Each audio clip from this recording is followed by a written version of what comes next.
če bolnik je in izgublja telesno maso, pol je sigurno nekaj zelo narobe in najbolj verjetno s prebavili. Tle pravzaprav vodimo paciente, ki imajo parenteralno prehrano na domu. To se pravi odpoved prebavil. Zdaj imamo aktualno 107. Kako ste? Kar v redu. V redu, ja. Ste dobro spal? Vse skrbijo, pa je za mene. Ja. Vsi, ne? Vsi, ja. Sem Nada Rotovnik-Kozjek, zdravnica, ki se ukvarja s področjem klinične prehrane. Vodimo bolnike za najbolj spregledano organsko odpovedjo, to je odpoved prebavil. Gre za zelo kompleksno bolezensko stanje in ti bolniki živijo tako, da na zelo različne načine lahko uživajo hrano ali pa sploh ne, ključno pa je, da dobivajo parenteralno prehrano. Ja. Nimam, ker je sploh na svadbi. Tukaj imamo še dietetika, obravnava odpovedi prebavil je vedno celostna. Naše sestre skrbijo za to, da poteka ta sistem spremljanja in izvajanja parenteralne prehrane na domu nemoteno in da bolniki lahko kljub takemu težkemu bolezenskemu stanju čim bolj normalno živijo. Naši bolniki hodijo tudi v službo, imamo celo bolnico, ki je kljub odpovedi prebavil rodila otroka. Dober dan. Dobar dan. Kako vam gre? Odlično. Odlično. Danes je ta gospod prišel? Navaja dobro počutje, da je dobro telesno zmogljiv, telesno aktivnost vzdržuje vsak dan. Imel ste, koliko ste rekel, 43 pa pol. Ja, in zdaj?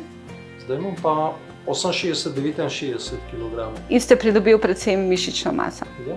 Ja. Tudi laboratorijski izvidi, zaenkrat še niso vsi, ampak to, kar je v redu.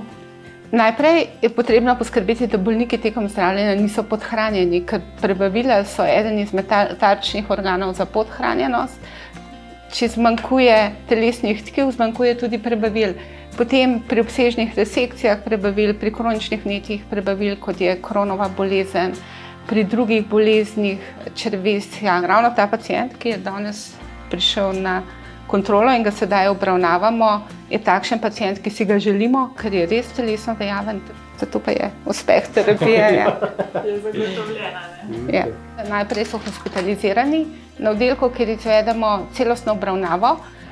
Zato potrebujemo celo ekipo, od medicinskih sester do dietetikov, farmacevta, imamo tudi svojega fizioterapeuta trenutno. Velikokrat potrebujemo tudi psihologa, ker so ti bolniki zelo prizadeti zaradi svojega bolezenskega stanja. In potem, ko jih stabiliziramo, ko uvedemo parenteralno prehrano na domu, prihajajo sem na kontrolo, kjer sestre pravzaprav beležijo vse, kar se s pacientom doma dogaja. Imamo tudi številko, na katero lahko pokličejo. Se vidimo kasneje še na viziti. Intenzivno delamo na ozaveščanju, o zgodnjem prepoznavanju te odpovedi prebavil, ker potem pri številnih bolnikih lahko preprečimo, da postane odpoved prebavil kronična bolezen. Lahko bolnikom prihranimo ta pravzaprav zelo težka bolezenska stanja, s katerimi ni lahko živeti, še posebej, če ne moreš jesti.